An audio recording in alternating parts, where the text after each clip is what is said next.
جب تک دو بھائی اکٹھے کاروبار کرتے ہیں نیت ہوتی ہے کہ ہمارا گھر چلے گا، تب تک اللہ برکت دیتا ہے. اور جب اپنی اپنی جیبیں سمیٹنے لگ جاتے ہیں نا کہ یہ میرا 5,000 ہے، آج میں گیا تھا اگرائی کرنے، یہ میرا 10,000 ہے، آج میں نے محنت زیادہ کی، جب وہ ٹٹولنے لگتا ہے پھر اس دکان سے بھی برکت اٹھ جاتی ہے، پھر وہاں سے بھی برکت چلی جاتی ہے. فَإِنَّ لَهُ مَعِيشَةً ضَنْكَ، فرمایا جب تو میں منہ پھیر لیتا ہے پھر تیری زندگی اللہ تنگ کر دے گا، پھر وہاں سے بھی برکت، خوبصورتی، اثر اٹھ جاتا ہے. ایک سنار نے گلی میں ایک یتیم چھوٹے سے بچے کو گھومتے دیکھا تو سنار بے اولاد تھا، بچے کو اٹھا کے گھر لے آیا. 18 سال اس بچے کی پرورش کی، اس کو پالا پوسا، جوان کیا.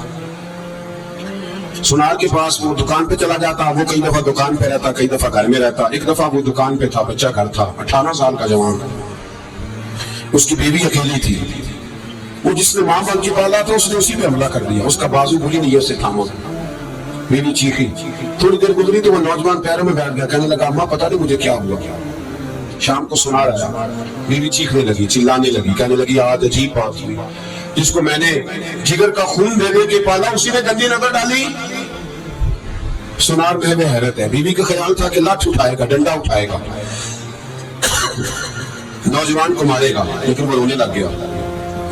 اس نے کہا آج اس سے میرا بابو تھا، میں جانے کیا کیا ہے. پریشان ہونے لگ گیا، سجدے میں گر گیا. کہا تو بتاتا کیوں نہیں؟ تو وہ سنار کہنے لگا اس کی غلطی نہیں، 18 سال کے بعد آج مجھ پر بھی شیطان سوار ہوا تھا. ایک عورت آئی تھی، اپنے بازوؤں میں چوڑیاں پہننا چاہتی تھی تو میں نے بھی گندی نظر سے ہاتھ ڈالا تھا. رب کریم نے مجھے فوراً اس کی سزا دی. جن کے گھروں میں بیٹیاں ہوتی ہیں ان کی نظریں گندی نہیں ہوتی، جو بیٹیوں کے باپ ہوتے ہیں، جو بہنوں کے بھائی ہوتے ہیں، ان کی نظریں گندی. اور اگر تو ٹیلی فون کرتا ہے، تو کسی عورت کے ساتھ تعلق رکھتا ہے تو یہ بات لکھ لے. امام فخر الدین رازی 1، علامہ اسماعیل حقی 2، ملا جلال الدین رومی 3، امام خازن 4، امام جلال الدین سیوطی 5 حدیث کے استاد اور محدث لکھتے ہیں کہ اگر تو کسی پر گندی نظر ڈالے گا تو تیرا گھر بچ سکتا، یاد رکھ نہیں بچے گا. اس لیے کہ تیری نظر کسی کی بیٹی کو بیٹی سمجھ تاکہ تیری بچی کا پردہ قائم رہے، کسی کی بہن کو. یہ کیا بات ہوئی کہ تو جتنا مرضی گند معاشرے میں پھیلاتا رہے تیرا گھر بچا رہے؟ یہ کیسے ہو سکتا ہے؟ فَإِنَّ لَهُ مَعِيشَةً ضَنْكَ، اللہ فرماتا ہے زندگی تنگ ہو جائے گی تیرے لیے مشکل. تو ڈھونڈتا پھرے گا کہ میں مرنے کو جگہ تلاش کروں. سچی توبہ کرے، کھری توبہ کرے. یہ گناہ انسان کو مجبور کر دیتے ہیں. حضرت عبداللہ بن مبارک رحمۃ اللہ تعالیٰ علیہ، ان کے سینکڑوں شاگرد تھے. ایک شاگرد کے انتقال کا وقت آیا تو گھر گئے ملنے. آپ کہتے ہیں میں نے زور لگا لیا پر اس کی زبان پر کلمہ جاری نہیں ہوا. میں اسے کہتا کلمہ پڑھ پر اس کی زبان پر جاری. اللہ اکبر، بہت بڑی نعمت ہے. دعا فرمائے اللہ ایمان کی موت عطا فرمائے، ایمان کی موت دے اللہ کرے، ایمان کی موت دے.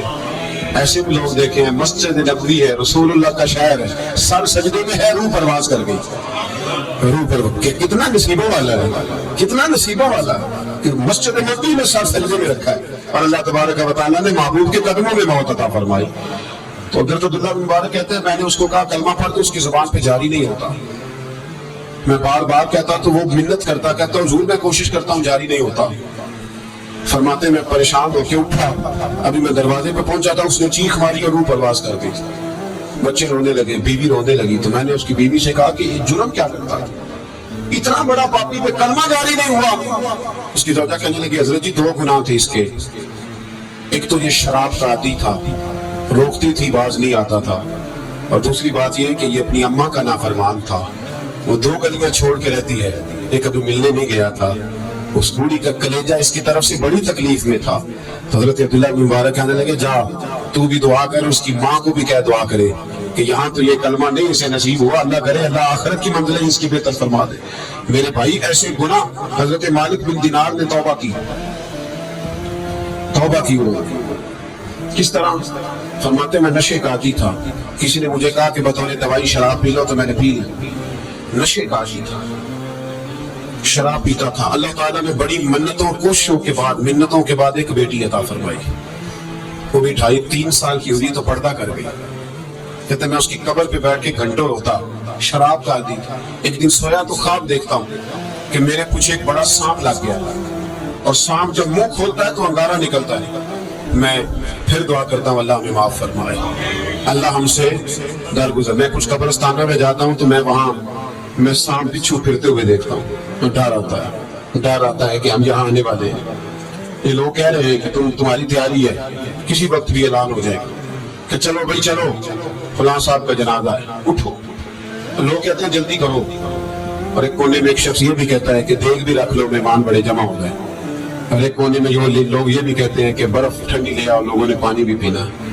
پہلے اعلان ہوتا ہے کہ فلاں فوت ہو گیا، پھر اعلان ہوتا ہے جنازے کا ٹائم ہو گیا، پھر اعلان ہوتا ہے جنازہ اٹھایا جائے گا، اور پھر بات ختم ہو جاتی ہے۔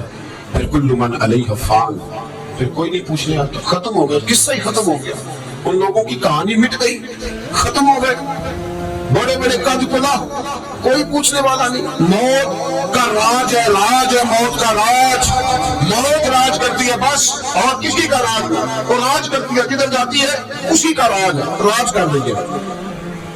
حضرت مالک بن دینار کہتے ہیں قبرستان میں نے دیکھا، میں خواب دیکھتا ہوں، بڑا اژدہا، اس کے منہ کے اندر آگ، میرا پیچھا کر رہا ہے۔ کہتے ہیں میں خواب دیکھ رہا ہوں، میں دوڑا، لیکن وہ اژدہا جب میں دوڑا تو میرے آگے آ کے کھڑا ہو گیا۔ میں مشرق کو دوڑا تو وہاں بھی آ گیا، مغرب کو دوڑا تو وہاں بھی آ گیا۔ جناب مالک بن دینار کہتے ہیں کہ بوڑھا شخص کمزور مجھے بچانے آیا، پر اس اژدہا نے پھونک ماری تو وہ بوڑھا آدمی دور جا گرا۔ کہتے میں چیختا تھا، چلاتا تھا، ایک پہاڑی پہ میں بھاگا گیا تو وہاں مجھے میری بیٹی ملی، مجھے فوت ہو گئی۔ وہ اس اژدہے کے آگے اس نے یوں ہاتھ کیا تو اژدہا پیچھے بھاگ گیا۔ میں نے بیٹی کو گود میں اٹھایا، میں نے کہا بیٹی یہ کون تھا؟ کہنے لگے ابا یہ تیرا برا عمل تھا، یہ تیرا برا عمل تھا، یہ تجھے کھا جاتا اگر میں نہ ہوتی۔ تو کہا یہ بوڑھا جو مجھے بچانے آیا یہ کون تھا؟ کہا یہ تیرا اچھا عمل تھا پر کمزور بڑا تھا، تھوڑا تھا، یہ تیرے برے عمل کا مقابلہ کرنے کی ہمت نہیں رکھتا تھا۔ تو حضرت مالک بن دینار کہتے ہیں میری بیٹی نے خواب میں میری داڑھی پکڑ لی اور کہنے لگی ابا میں چاہتی ہوں تو صحیح ہو جا، ایسا نہ ہو کہ پھر تیرے پیچھے یہ اژدہا لگ جائے۔ حضرت مالک بن دینار کہتے ہیں جب میں سو کے اٹھا تو میری داڑھی آنسوؤں سے بھری ہوئی تھی۔ پھر اس کے بعد میں نے توبہ کی، اس طرح کی توبہ کی کہ پھر میں نے کوشش کی کہ دوبارہ میں اپنے رب کی نافرمانی نہ کروں۔ حضرت عبداللہ ابن عباس فرماتے تھے جو دنیا میں ہنس کے گناہ کرتے ہیں نا،